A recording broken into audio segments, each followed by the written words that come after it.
Hey everyone, it's me, Andy. And I'm Sean. And this is the Commander's Brew. This week, Kathril, Deathtouch Indestructible Tribal?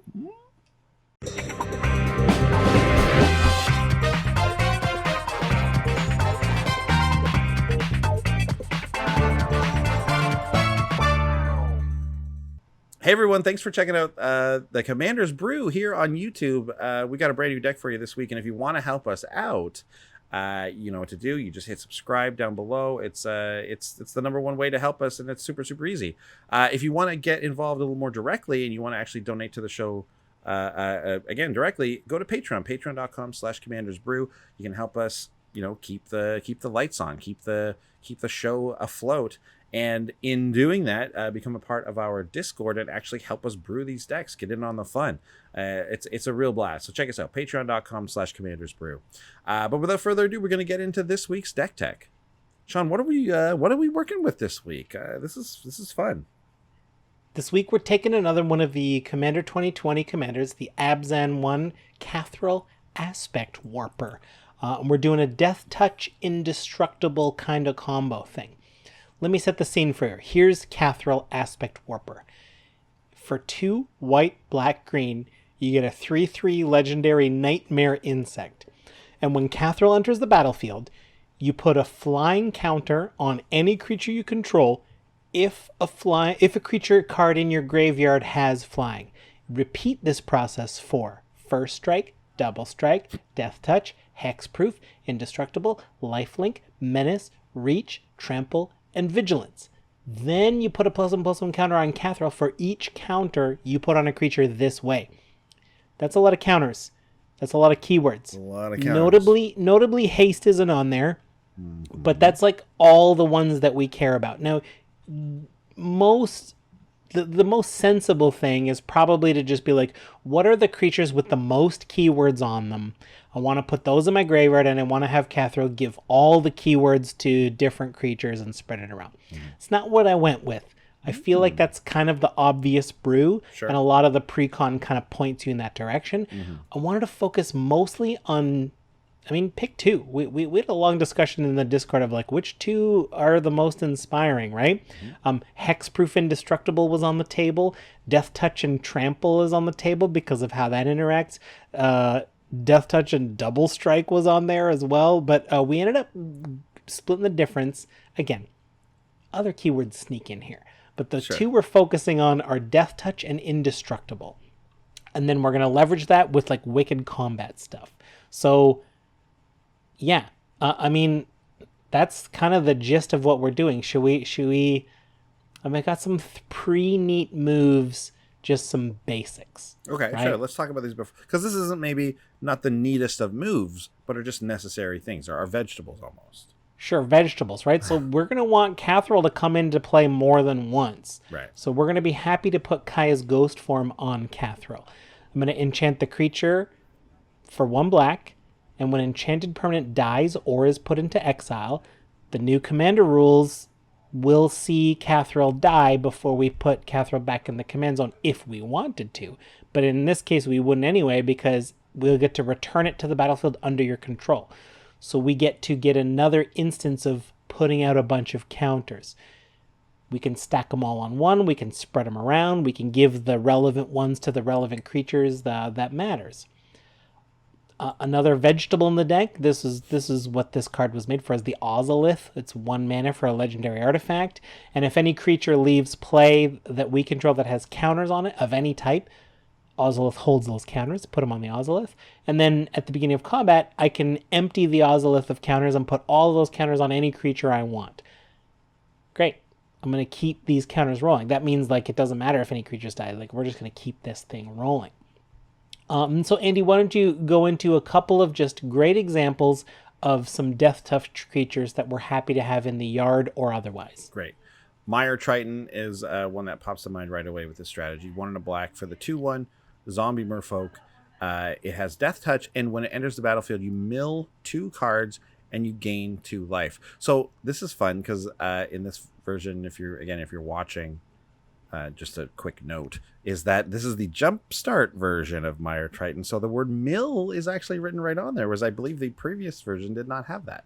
Right. It didn't say mill yet. So anyways, yeah, so the you mill 2 and you gain 2. I mean, obviously filling up the graveyard's great, and Mire Triton being a Death Toucher is sweet, obviously. Next we have also Embodiment of Agonies. 1 black. It's a 0/0 demon with flying and Death Touch. And when it enters the battlefield, you put a +1/+1 counter on it enters the battlefield with a +1/+1 counter on it for each different mana cost among non-land cards in your graveyard. And the reminder text tells you that like 2 and a black and 1 black are 2 different mana costs. It's not right. It's not CMC. It's actual mana cost. So it cares about the pips and stuff like that. Yeah, so I mean, there's another Death Touch creature that also has flying that Kathril can take advantage of. It's not ideal, but we can cast this with an empty graveyard to get it in the graveyard so that Kathril has a Death Touch like enabler in there. Nice, yeah. And I just think that in any 3-color deck that's filling up its own graveyard is going to get a massive body, a flying Death Touch body for 3 mana later in the game. I think this card is excellent at any stage. Yeah, very strong. Let's talk about a couple Indestructible cards. A lot of them are very expensive. Like, your classic, like the big gods, right? Or like some of these Eldrazi cards are very expensive that have Indestructible, but we don't really need them to do a ton. So here's some of the cheaper ones. Bontu the Glorified is a 4/6 for 3. It's a god. It has Menace and Indestructible. Menace is another keyword that Kathril can get. And if we cast Bontu, can't attack or block unless a creature we control died this turn. And for 1 and a black, we get to sack another creature, scry 1. Each opponent loses a life and you gain a life.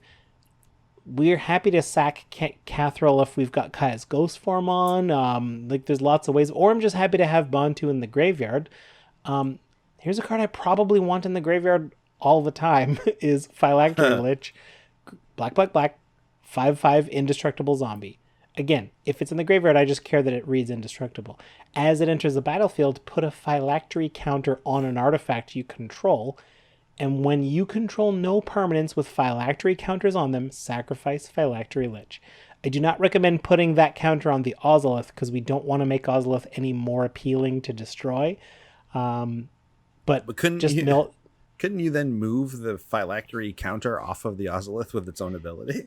We could move it off the Ozolith onto another creature, and now it's not. So Phylactery would die because it's not indestructible. Sure, that's actually very fun. No, it wouldn't even die because the Ozolith just moves it onto another. So it moves onto a creature instead of an artifact, and then the Phylactery Lich thing is permanent. Yeah, that's kind of a weird thing there. Anyways, all right, you know what? I'm down. What an accidental discovery. It's amazing. This card's a gumball, and I love having it in the deck. It's cheap and easy. Cool art. Like really cool art, too. Love it. Yeah. So that's the basics. That's kind of what we're doing. So let's get into some neat moves. Working on a neat moves. The first category of neat moves is going to be cool ways to get keywords in our graveyard. Andy, take us away. Oh man, I remember discovering this card back when I was building my Carador deck so long ago. Corpse Connoisseur, 4 and a black for a 3/3 zombie wizard. When Corpse Connoisseur enters the battlefield, you can search your library for a creature card and put it into the graveyard. If you do, shuffle your library. And it also has Unearth for 3 and a black, so you can get it once for the 5 mana, toss something in your yard from your library, and then if you want to do it again, you only pay 3 and a black and cast it from there, and get something else. So pretty sweet. Get two shots at this, which is cool. Final Parting is another good one. 3 black. Search your library for 2 cards, put 1 into your hand and the other into your graveyard, and then shuffle your library. So it's a tutor both ways, which is like amazing. And in this case, it's a good combo with Ephemerate, which is a single white for an instant that says exile target creature you control, then return it to the battlefield under its owner's control, and it has a rebound. So you can get Final Parting, throw this in your hand, throw like one of your cards that you want, whether it's Indestructible, Deathtouch, what have you, into the yard, then Ephemerate your Kathril, bam, bam, get down, throw counters on something, and make Kathril bigger, and then bam, there you go. Like, what a sweet play that is. Yeah. And then it rebounds again and makes it happen the next turn. So you're going to get another Indestructible Deathtoucher, right? And then finally, Buried Alive, classic, cube staple. 2 and a black for a sorcery. Search your library for up to 3 creature cards. Put them in your graveyard and shuffle your library. 3 creature cards is great in this deck. Like, Buried Alive is obviously really good when we're reanimating and things like that, and we can get like combo pieces together. And it's no different in this deck. I mean, we get to put a ton of keywords into our graveyard this way, which is great. Yeah, so it's like with this package alone, you can see how you could very easily just stop right here and just make Kathril a keyword soup commander, and just put in like you put in Vampire Nighthawk, you put in Zatalpa, and then something else, and you've got all the keywords. I think that it would be very doable, but I'll hold your hand and I'll tell you when we're going to get to the cool part of why we went this route. So we have other ways of filling the yard, though. Like, while we're playing the game, we're going to hopefully cast our Splinter Fright. 2 and a green for a star elemental with trample. So I'm happy if Splinter Fright ends up in the graveyard. It can give things trample. But if I cast it and it's on the battlefield, its power and toughness are equal to the number of creature cards in my graveyard. In a world where this is 0, I might cast it if I want trample in the graveyard. At the beginning of your upkeep, if it's alive, put the top 2 cards of your library into your graveyard. Great. More ammo for Kathril. I love it. I've also got Crawling Sensation. It's an enchantment, 2 and a green. At the beginning of your upkeep, you may put the top 2 cards of your library into your graveyard. We're seeing a pattern here. And whenever one or more lands ends up in there, you get a 1/1 green insect creature token.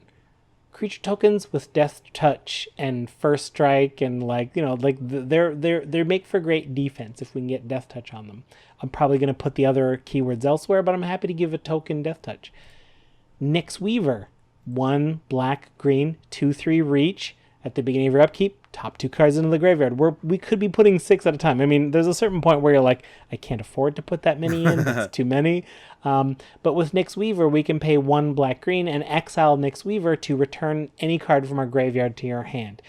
Maybe we want to use that Ephemerate another 2 times because we've already used it 2 times. Maybe we want to get Corpse Connoisseur back and not unearth it. There's a lot. This is a very useful card, and I think it's well at home in this deck. We love Nyx Weaver. We love it. We love it. It's one of our favorite Golgari cards, I would wager. So before we get to this category, I want to explain how Deathtouch works mechanically. Sure. If a creature gets into combat and it has Deathtouch, you have to assign lethal damage to that creature before you can do anything else. So if someone blocks with like 5 blockers, you have to do full lethal damage to the first one before you can do any damage to the next one. Then you have to do full lethal damage to that one, etc., etc.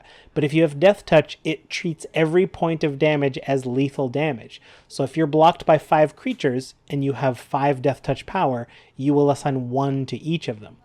If you also get Trample, you have to assign 1 to the blocker. That counts as lethal, and you get to assign the rest to the player behind him. Yeah, you have to assign lethal to the creature that's blocking you. Then you can trample over, right? Yeah. So there's no such thing as chump blocks against a Deathtouch Trampler. I just want to get that out of the way. There's like you can't block like blocking a 6/6. A 6/6 Trampler with a 5/5 is usually an okay. That's a chump block. But it's an okay chump block because you're saving yourself that 5 damage. Well, that just doesn't work with Deathtouch. It's right. They only need to assign the first point of damage before they can trample over. So yeah, right. Yeah, good to note there. Yeah, good. If we're looking at Deathtouch, obviously we're tough to attack into. There's not going to be a lot of creatures just being thrown away on our indestructible Deathtouchers. So Crescendo of War is something to look at. 3 and a white for it's an enchantment. It says at the beginning of each upkeep, put a strife counter on Crescendo of War. Attacking creatures get +1/+0 for each strife counter on Crescendo of War. And blocking creatures you control get +1/+0 for each strife counter on Crescendo of War. It's so interesting. Like this just gives the boost in combat only. Yes. kind of, right? Because that's when you're attacking or blocking. Otherwise, it doesn't give you a power boost at all. But it's cool that that happens. And then Duelist Heritage is 2 and a white for the enchantment that says whenever one or more creatures attack, you may have target attacking creature gain double strike until end of turn. So yeah, like we're saying, like we get to do all the attacking, so we want to be able to up our power to get through, and we want like do things like double strike is going to be crazy because you can't block blocking a double strike or first strike. Deathtoucher means that the creature's just dead. There's no profitable block there at all. Right, we've got a few native Deathtouchers. That's the most common keyword. So it's very common for us to have a small Deathtoucher. But Crescendo of War gets a strife counter every upkeep. So by the time it comes back to us, there's 4 counters on it in a 4-player game. So all of our attacking Deathtouchers, presuming they started out as 1/1s, a lot of them are around 1/1 or 1/4 or 1 something, then they're going to be like 5 something. That's crazy. So but even with Duelist Heritage, even if you have 1 power and Deathtouch, it doesn't matter how big the opposing creature is. If they're not indestructible, if they don't also have first strike, you will kill them before they get a chance to kill your little token back. Mm-hmm. So it's a very potent combination in combat. If we've got very potent combat, let's throw a Noble Quarry on one of our creatures. We can bestow it for 5 and a green. It starts as a 1/1, and all creatures able to block Noble Quarry or enchanted creature do so. It's a lure effect. So if I can get a lure on like a 5-powered Deathtoucher, or even a 10-powered Deathtoucher, if Crescendo has gone for 2 rounds, I'm going to eat all your blockers. I'm going to assign 1 combat damage to the first 10. And then, if you've got any extras, they might live. But and then Noble Quarry will die. The creature it's enchanting will die. Noble Quarry will pop back in. It will get Deathtouch because I'm going to make sure it does somehow. And then just keep the thing rolling. Great. Yeah, the double lure is pretty sweet. And so if something's lured, that's going to make the way for these other creatures. So some of the real intended combatants are creatures like Virtus the Veiled, 2 and a black, 1/1 with Deathtouch. Whenever Virtus the Veiled deals combat damage to a player, that player loses half their life rounded up. If I can give Virtus double strike, then you lose half your life and then another half of what's left.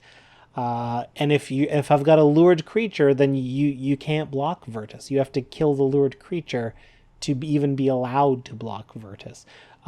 Virtus partners with Gorm the Great, but I'm not running Gorm the Great. Similarly, Graveblade Marauder is a 1/4 with Deathtouch, functions in the graveyard or on the battlefield, 2 and a black to cast this human warrior who's a 1/4. But whenever Graveblade Marauder deals combat damage to a player, that player loses half their life. No, I'm wrong. Loses life equal to the number of creature cards in my graveyard. With Nyx Weaver, with Splinter Fright, we're loading up that graveyard. So you're going to take the 1 and then probably another 6 or 7, something like that. If I can give this double strike, that's a lot more. And then consider the world where I'm able to put on a creature like Virtus or Graveblade Marauder, if I can give this indestructible and double strike somehow, wow, you have to block it with like if you don't block it, you're getting these triggers twice, and if you do block it, whatever you have is dying. Yeah. And if I can lure other things, they're getting through anyway. Wild. Yeah, Graveblade Marauder, a nice one for the duelist heritage to point at. Or for that matter, even when you're attacking with something like Crescendo of War, that you're taking, it's like, oh man, I gotta take like 6 from this guy and then another like 6 or 7 from his trigger as well. Like, that's wild. There's a wild, risky move that Graveblade Marauder will let us do. That is a triggered ability. So Graveblade Marauder will do the damage to a player, and then they will lose life equal to the creatures in your graveyard. So if this is the winning move and you want to risk it, you can sack all your creatures before that trigger resolves to get more things in your graveyard, and then just, there you go. Kill a player that way. That's sneaky for sure. Yeah. We have a couple of other like just great creatures in the deck. Gladiators here, you called them. Hydra Omnivore. This is just, I mean, a great creature. 4 green for the 8/8 Hydra. Whenever it deals combat damage to an opponent, it deals that much damage to each other opponent. I mean, pretty sweet. Just a good usable creature in Commander. Next, we have Aggressive Mammoth. 3 green for the Trample 8/8 Elephant that says other creatures you control have Trample. As you mentioned, like Trample and Deathtouch just work incredibly well together, and we can handle multiple blockers and also get tons of damage too. It's great. And then Giant Adaphage. Oh man, this card's great. 5 green. I'm just picturing this card as an indestructible Deathtouch Trample. It's just stupid. Yeah, 5 green, it's brutal. 5 green for the 7/7 Trample Insect. Whenever it deals combat damage to a player, create a token that's a copy of Giant Adaphage. So these, I mean, we've said it before. It's, you know, you get a Giant Adaphage that hits, you make another Giant Adaphage. Those 2 hit, now you got 2 more. It's just, it gets wild. And so on, and so on, and so on. Yeah, it's just, and again, these give these creatures indestructible, and they become very difficult to deal with. All of a sudden, they're surviving board wipes, and you just, like, you can't even do anything. You got to have that exile removal. A common line of play is to not give Indestructible to Kathril, because we don't mind that much if Kathril dies, because there are worlds where, like, I really want to get Kathril to ETB again, and I don't have a spell that does that in hand at the moment. You know, we're running plenty of those effects, but sometimes you don't have them on hand. You're like, cool, I'm not giving it Indestructible because in the event I have the opportunity to put it in combat and kill it, I'm happy to do so. Yeah, sure, no problem. Just the Deathtouch is fine. Thank you very much. Yeah. Cool. We did have a surprise in Discovery, just in terms of thinking of creatures that, like, what are some ideal creatures to wear these keyword abilities? I like Witherscale Worm. 4 green for a 9/9. That's a 6 mana creature. Whenever Witherscale Worm blocks or becomes blocked by a creature, that creature gets Wither until end of turn. And what that means is when a creature deals damage with Wither, it's similar to Infect in that it distributes -1/-1 counters as it does damage. So the intention is Witherscale Worm starts as a 9/9, but if anything blocks it, whatever damage it does to Witherscale Worm will be permanently there. Right. It's permanently shrinking. However, whenever Witherscale Worm deals damage to an opponent, remove all -1/-1 counters for it. So again, throw some Deathtouch, throw some Trample on here. It's not going to wear any -1/-1 counters for more than 1 second. Like, you're just going to get through every time. Wild. Yeah, wow, this is an interesting creature. This is really cool. Yeah, you can see how this could work with a lot of different strategies and be something that you'd want. I've never seen this creature before. Yeah, cool. It's neat. Yeah, it is neat. And as all, like we went back and forth on the Discord.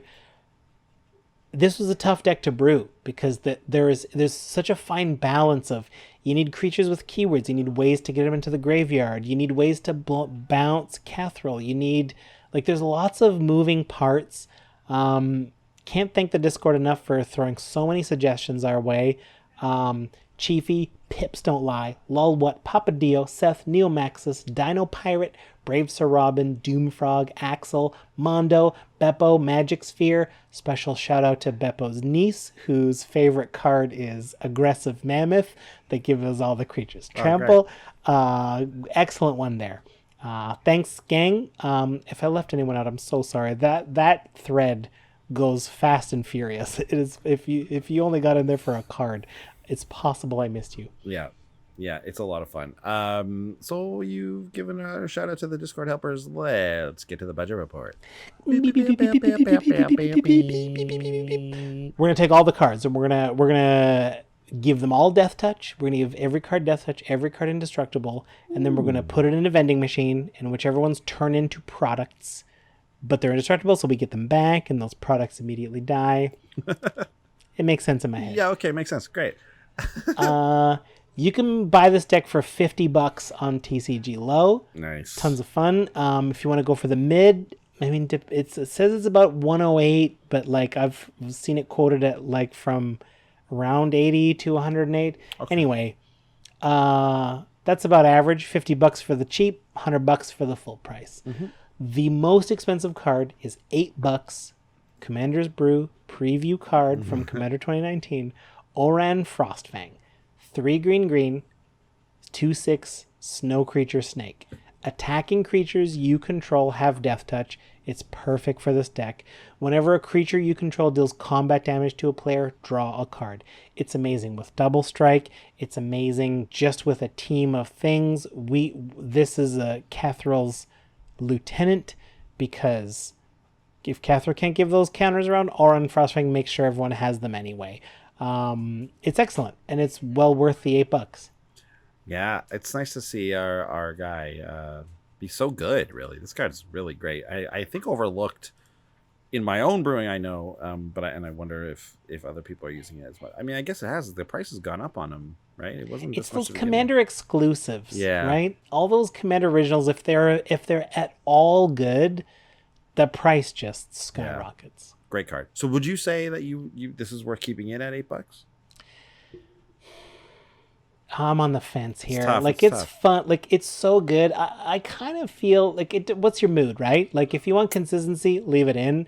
But if you just want this deck to just be like it's Kathril or nothing, then take it out. Save the money. Next is the Ozolith. We mentioned this one already. It's the 1-mana legendary artifact from Ikoria that, when a creature leaves the battlefield, you throw the counters on Ozolith, and then Ozolith moves them over at the beginning of combat to something. I'm surprised it's so $5.50. expensive. Yeah. I guess with this Commander product, we saw a lot of counter stuff happen, and people started snatching up the Ozolith. I'd be surprised if this was because of some kind of constructed deck. I would be surprised. I don't know. It might also just be because, like we mentioned earlier, the pandemic. So not a lot of people are out buying packs. So there's not as many in circulation right now and all that kind of stuff. So that's always something to consider. Yeah. And then the third one. Throat Slitter. It's a rat ninja. It's 4 and a black for a 2/2, but it has ninjutsu. So if a creature we are attacking with is unblocked, that happens a lot when you have Deathtouch, we get to pay 2 and a black, return that creature to our hand, and replace it with Throat Slitter. And now, whenever Throat Slitter deals combat damage to a player, destroy target non-black creature that player controls. It's very good. Even if Throat Slitter's already down, it's great to just be like, okay, it's got Deathtouch and Indestructible, or like you can either choose what dies or I choose what dies. It's like, okay. With Kathril, you don't like exile any of the cards from your graveyard, right? They just sit there. No, they just sit there. Do you have I can't remember. I didn't see it when I looked, but a Conjurer's Closet, is that in here? Conjurer's Closet. I do not. It's the one that lets you blink at the end of the turn. Yeah, I don't have that in here. The deck was getting pretty tight. There is a brew of this deck that I didn't go with that focuses also more on Glissa the Trader, who has First Strike and Deathtouch, and gets artifacts back from the graveyard. Conjurer's Closet's too expensive for Glissa to get back, but if you build this deck another way and just lean hard on artifacts, I think there's like a Glissa build of Kathril out there as well. Sweet. But Throat Slitter's $5. Yeah, $5, right? That seems like a lot for that effect. Yeah. It's all right, but ultimately it's kind of just like a kill spell, right? Yeah. And it's a conditional one. We can just do better. Yeah, you can save that $5. Okay, let's talk about our favorite cards. For me, this was easy because we haven't talked about this one in a long time, and it is just one of my all-time favorite cards from the show. It's Palace, just back 3 black. When it enters, you choose cons or dragons, and at the beginning of your and then if you pick cons, beginning of your upkeep, you return target creature card from your graveyard to your hand. And dragons is at the beginning of your upkeep. Each opponent loses 2 life, and you gain 2 life. So this is just, it's like, to me, it's like cheaper money wise. Phyrexian Arena. You know what I mean? This draws you a card every turn, except that it's a creature from your graveyard. And I mean, obviously, it costs more than Phyrexian Arena too. But this is a great budget card. It's always been one of my favorite budget cards. Getting a creature back from our graveyard every turn is really great. And yeah, this is just solid budget card. And especially when considering a deck that has a lot of graveyard recursion, a lot of graveyard shenanigans, and that wants to recast its commander a lot, I can definitely see a world where I sack Kathril, let them go to the graveyard, and Palace Siege Kathril back into my hand and cast it for no tax, and just keep that rolling that way. Like, I'm happy to devote my Palace Siege to just getting Kathril back every turn. Yeah, very good. My favorite card, Audric, Lunarch Marshal. Yes. You knew it was in the deck. Yeah, 3 and a had to white be. for a 3/3 legendary human soldier. I think it came in the deck anyway to begin Yeah, with. I think it did. At the beginning of each combat, if anyone on your team has a keyword ability, everyone on the team gets that keyword ability, pretty much. So like any of our shenanigans is just multiplied by Audric, Cathril's best friend. Yeah, Audric. I mean, the argument that Kathril should have something like haste, would be made by showing Audric and being like, look, this is a white card. It's only white, and it includes haste. Yeah. So I mean, maybe they kind of just left it off by accident. And also, obviously, always gotta mention Skulk. Skulk, yeah. Oh, man. That one set. This one also gives reach too, which is interesting. Yeah, Flying yeah, and Nyx reach. Weaver. Yeah. Anyways, I mean, this is just another classic Commander's Brew card, Audric Lunarch Marshal. The Audric pairs very nicely with Duelist Heritage. You give... Oh no, but that triggers after, so... Yeah. At the beginning of combat... Yeah, no, you don't get it that way. No, yeah. you don't get it, yeah. Anyways, still a totally awesome card. Yeah. Great. This is... I love it. I love picking an angle on something that seems really broad, like picking all the keywords, but here we're going to go down a specific route. That's awesome. I love that. Yeah. Gives a lot of It's life just- to a commander you think doesn't really have it. It makes it for I think it's a much more interesting play too, because now we have a focused game plan. Whereas I think if you just do keyword soup, your game plan is focused in that you want all the keywords, but there's no variety there. You're just like either you're doing it or you're not. But here we've got a lot of levels to it, right? Like we can enact sub games if the deck shows itself that way. I think there's a lot more gameplay this way. I love it. It looks a lot of fun to me. I would love to play this commander. We were excited about this one when we saw it in our review. So True. Glad to see that that it made it to the main show.